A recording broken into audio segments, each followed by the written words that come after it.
From the Cronkite studios in downtown Phoenix, this is Cronkite News.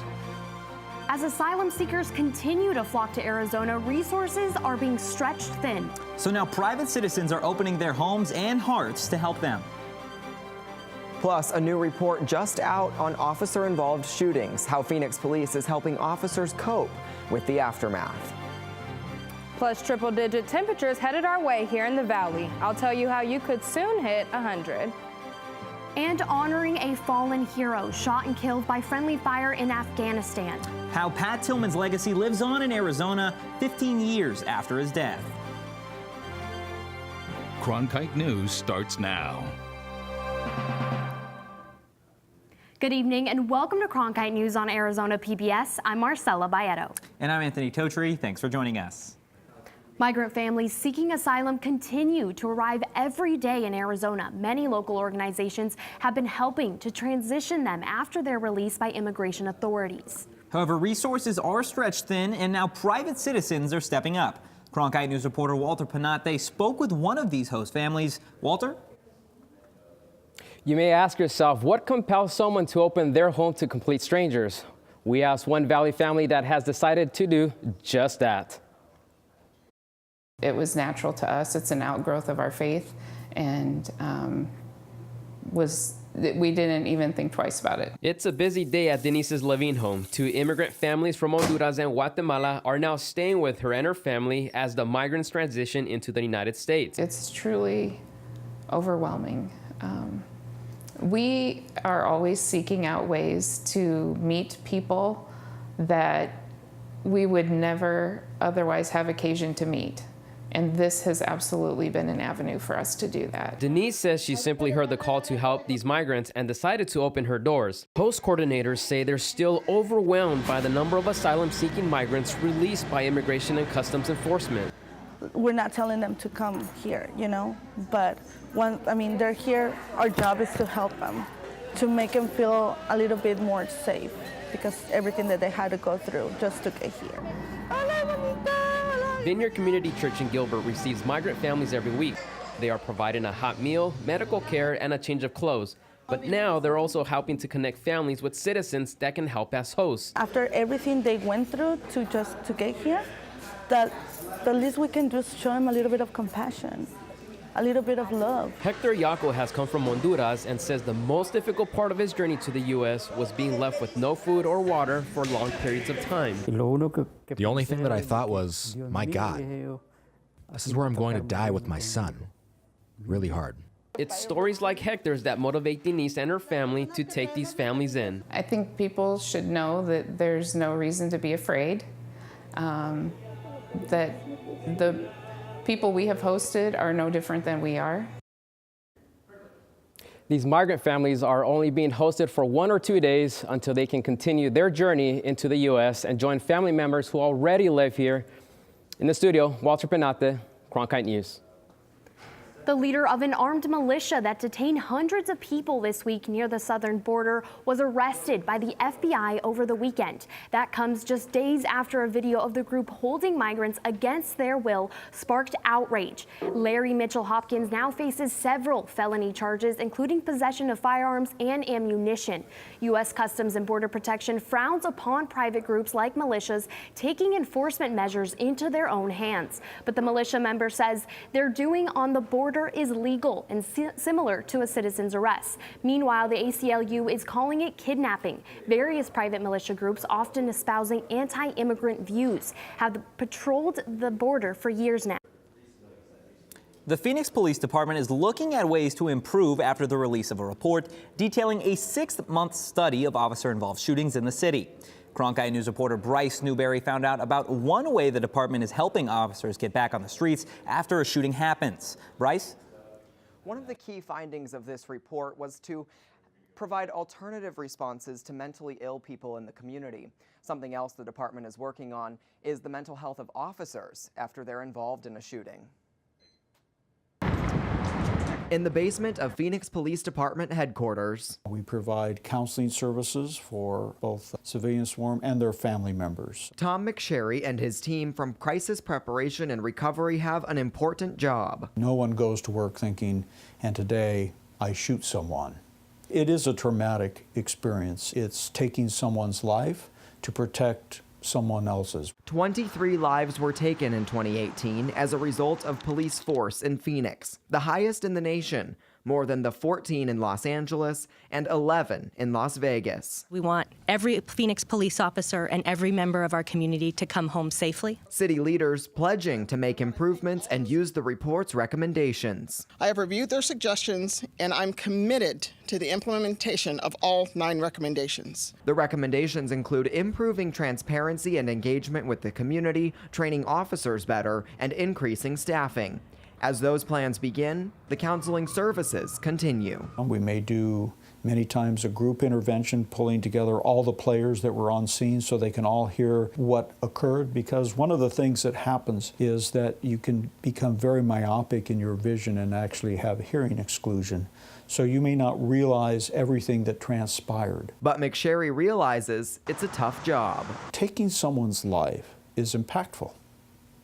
Whether it's more impactful to the family than to the officer can be the case, because that's in the news, that's known. There's a lot of scrutiny now, there's a lot of questioning, and so there is that ripple effect.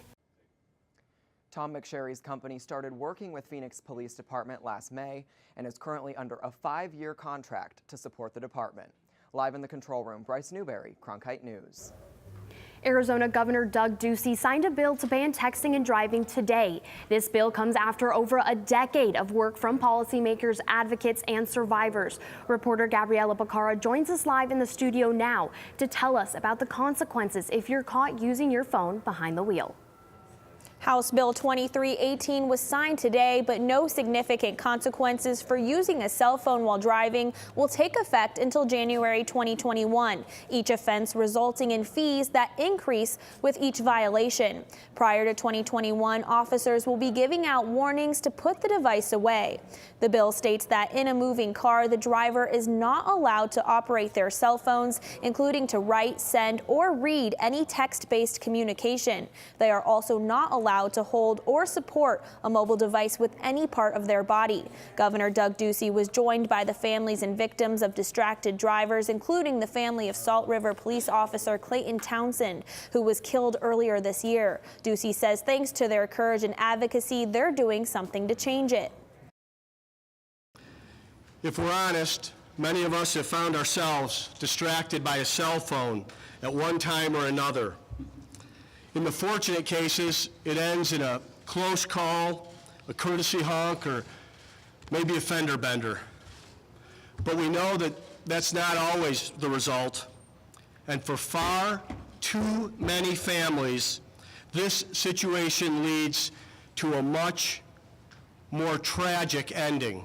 Arizona lawmakers are showing their support for the bill. Republican Senator Kate Brophy McGee tweeted her appreciation for bipartisan approval in passing the bill. Arizona is one of the last states to pass this law. However, cities throughout Maricopa County, including Glendale, Phoenix, and Tempe, already have a ban or restriction on cell phones. In the broadcast center, Gabriela Becerra, Cronkite News. Today is Earth Day, a day to celebrate and raise awareness about the environment. Earth Day has helped generate support for the EPA in many environmental laws. So here are some small things you can do to help make sure every day is Earth Day. Switch to paper. Plastic clogs up oceans and takes hundreds of years to degrade. Switching to paper is a lot easier on the Earth. Break out the bike for your commute.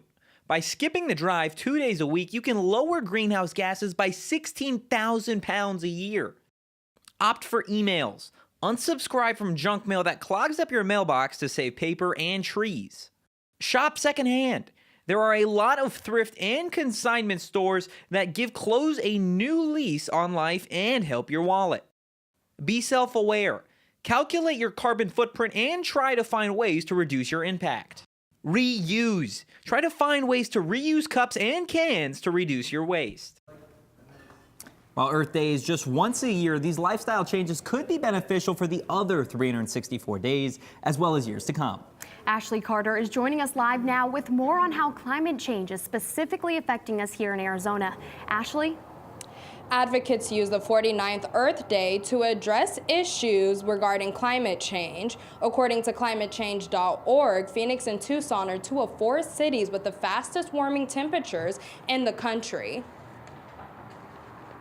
Representatives from both Phoenix and Tucson took to the podium at the state capitol today to demand action on climate change. They also called on the governor to address the impact of these issues on our state. They say climate change is a major issue for the younger generation, and it's also affecting the elderly and low-income communities. We're hoping that the proclamations will send a message that we all need to work together to act on this challenge, and that we can't afford delay, we can't afford inaction. We know the climate is warming. We know that without action, things will get worse. Environmentalists say inaction will not only cost more, but more lives will be lost from extreme heat, and the changing temperatures will bring about more diseases. A proclamation hearing was had today at 1:30 where legislators took to the floor to discuss bills addressed to establish resolutions for these issues. They say that they were not heard into this year's legislative session. In downtown Phoenix, Ashley Carter, Cronkite News. For more info on what you can do to help the earth, just go to cronkitenews.azpbs.org. State officials say Arizona's child welfare system is making major gains as they struggle to get it under control. After the break, we'll tell you what those gains are and why more still need to be done. Plus, could millions of Americans see their Social Security benefits slashed once they retire? The answer when Cronkite News returns.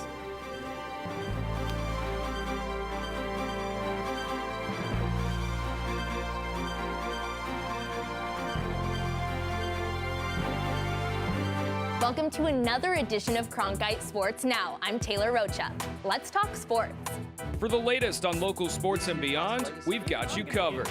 Let's do this thing. We challenge reporters to go beyond, a game story. We want stories with depth. It's just a crucial step from the college experience into the professional experience while you're still in school. At Cronkite Sports Now, watch the journalists of tomorrow cover sports today. Stay in the know on the go. At Cronkite News, we work hard to report the facts and keep you updated, whether we're on set or on the scene. Taking it from the studio to the field. So I'm here in South Phoenix. In Phoenix, we're just a click away. Follow us on Facebook and Twitter, or find us online at cronkitenews.azpbs.org. I'm Judy Woodruff, anchor and managing editor of the PBS NewsHour. The journalists of tomorrow face a fast-changing media landscape, but quality news remains vitally important to our communities, our country, and our world. At ASU's Walter Cronkite School of Journalism and Mass Communication, students learn solid, reliable reporting, holding the powerful accountable, and rebuilding the public's trust. The Cronkite School and Arizona PBS, preparing the next generation for a stronger future of journalism. In 2015, Arizona's child welfare system was growing at the fastest rate in the nation. State officials say they've since wrestled it under control, cutting backlogs, reducing wait times, and boosting worker morale. The state was recently honored for those gains, and advocates welcome the changes, but warn that the job is not over, as Micah Bledsoe reports from our Washington bureau. Kids were sleeping in field offices and in cars because there was no foster home capacity left. That's how Gregory McKay, director of the Arizona Department of Child Safety, describes the situation in 2015. The foster care rate climbed to over 19,044 children, the highest in the country. But in the last 2 years, DCS has cut placements in emergency shelters by 78% and lowered the number of kids in foster care by 25%. There was a backlog of over 16,000 investigations that were stale, inactive, or not even started yet. McKay says that since his appointment, that backlog has been cleared, all of which is good, according to advocates. But Ruffner, like Jacober, says she still worries about the kids behind the state's improving numbers. How do you know? What did you do to close those cases? Were those children seen? were there circumstances evaluated to make sure that the department could, quote unquote, close their case? Those are questions that I've always wondered the answers to. In Washington, Micah Bledsoe, Cronkite News. While advocates say there's still more work to be done, the state is getting praise from outside groups for the advances it's made so far in child welfare. The governor and First Lady Angela Ducey were honored in Washington in early April by the group Child's Help for all of Arizona's gains. Right now, Target is launching its latest car seat trade-in event. The event will run at most stores through May 4th. The retail giant says it will accept and recycle all types of car seats, including those that are expired or damaged. Customers who turn one in will get a coupon good for 20% off a new car seat or other baby items. That coupon is good through May 11th. A new report reveals millions of Americans could see their Social Security benefits slashed when they retire. The report from the trustees of Social Security and Medicare says there will not be enough money to pay out the full promised benefits, only about 3/4. Now, there's no guarantee this will happen. The trustees say Congress can enact policies to ensure the viability of both programs. And Samsung is delaying the release of its Galaxy Fold smartphone. The company says the device will not be hitting stores April 26th as planned. That's after early users reported defective hinges and broken screens. Samsung had listed the phone tablet for nearly $2,000. The company says it plans to announce a new release date in the next few weeks. Coming up next on Cronkite News at 5, buffalo grass blooms. We'll show you how the invasive plant species is affecting Piestewa Peak and why conservationists are trying to get rid of it. If you've been enjoying these 80-degree temperatures, I have a spoiler alert for you. They're not sticking around much longer. I'm getting you geared up for the weekend and what to expect, so stick around.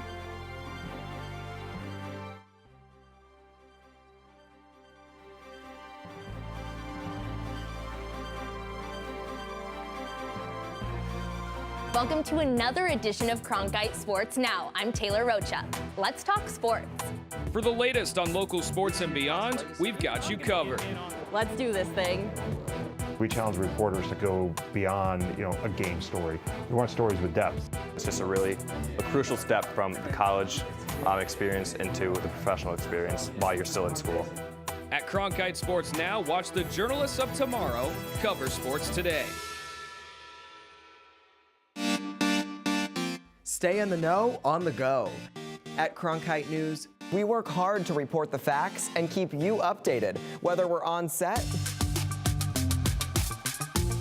or on the scene.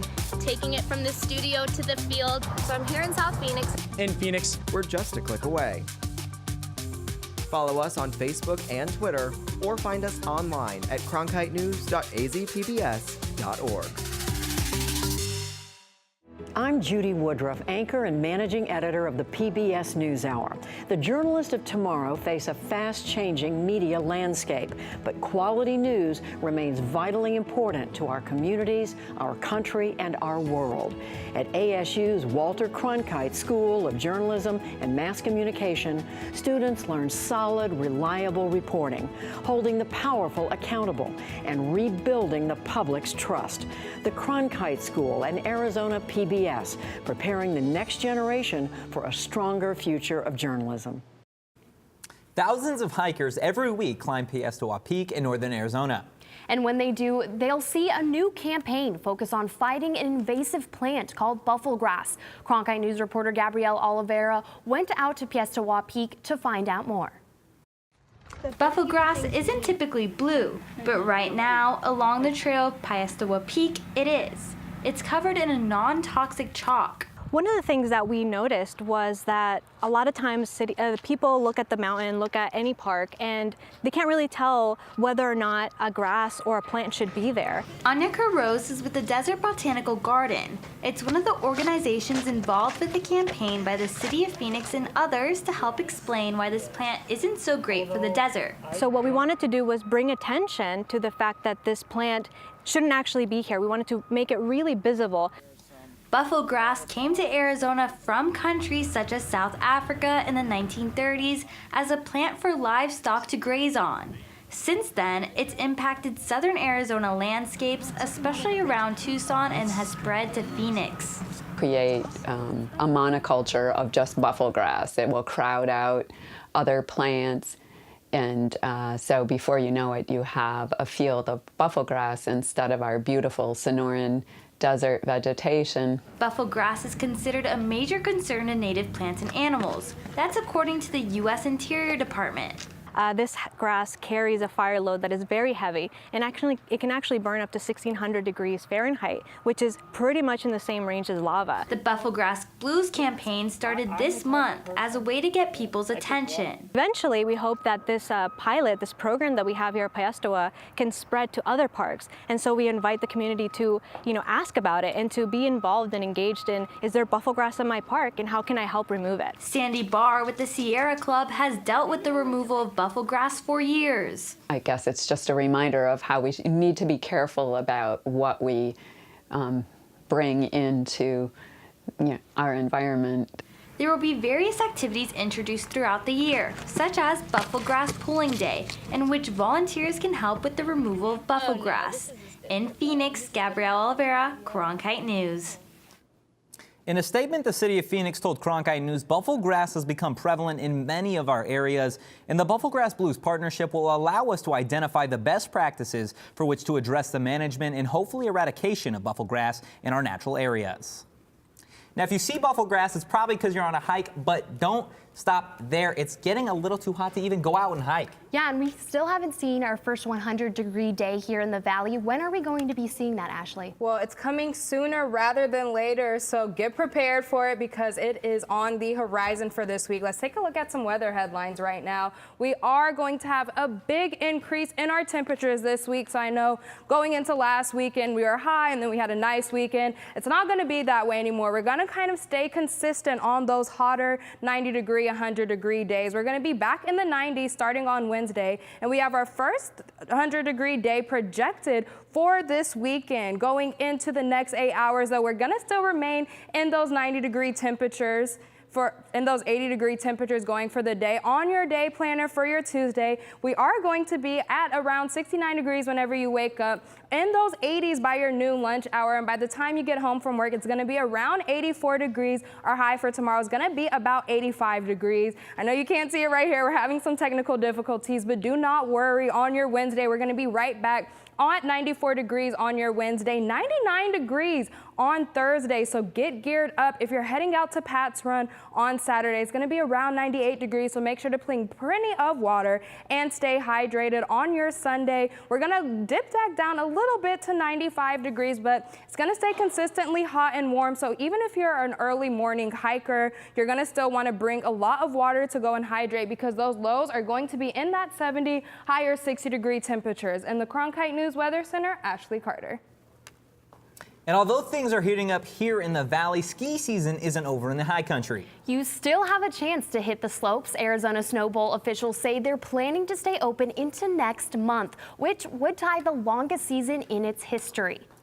Let's take a live look at the ski resort now, where we're told the decision to stay open into May comes after a record-breaking March in which the resort had a 30% increase in skier visits compared with last season. Snow Bowl got 332 inches of snowfall this season. That is the second highest amount of snow in the past 21 years. Up next on Cronkite News, Tillman's legacy. We remember the local fallen hero and the impact he left on the world. With wildfires, a scarcity of water, and other environmental issues facing the Earth today, it's critical to stay up to date with local impacts of a changing climate. That's why we created Elemental, Covering Sustainability, a multimedia collaboration between public television and radio stations. From climate change to water conservation to renewable energy and much more, Elemental covers the latest in sustainability news. Find our stories on our website, elementalreports.com.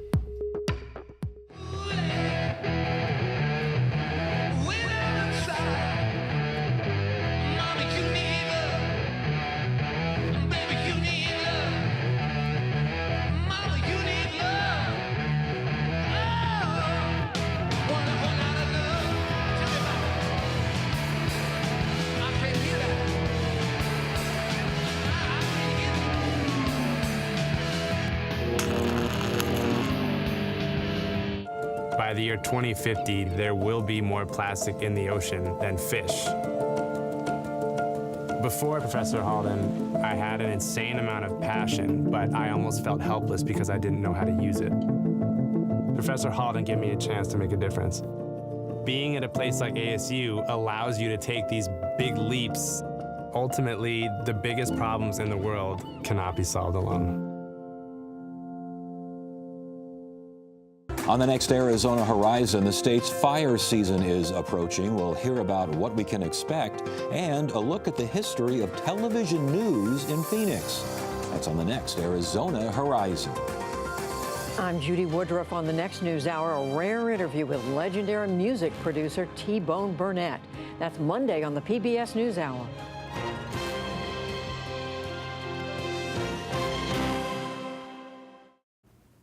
Right now, Arizona is remembering a hero we lost 15 years ago today. Pat Tillman was shot and killed while serving in Afghanistan. He was only 27 years old. Tillman was a star linebacker at ASU. He briefly played for the Arizona Cardinals, but left to join the Army after the 9/11 attacks. Each year, Pat's Run raises money for the Pat Tillman Foundation. This year's run is Saturday in Tempe. Now tomorrow on Cronkite News, Choose Your News. We're bringing you a special edition show where you can literally pick what goes in the newscast. You'll be able to vote in our live interactive polls throughout the show. Again, Choose Your News tomorrow at 5 p.m. right here on Arizona PBS. That's it for Cronkite News tonight. Thanks for joining us. For top Arizona stories anytime, go to cronkitenews.azpbs.org.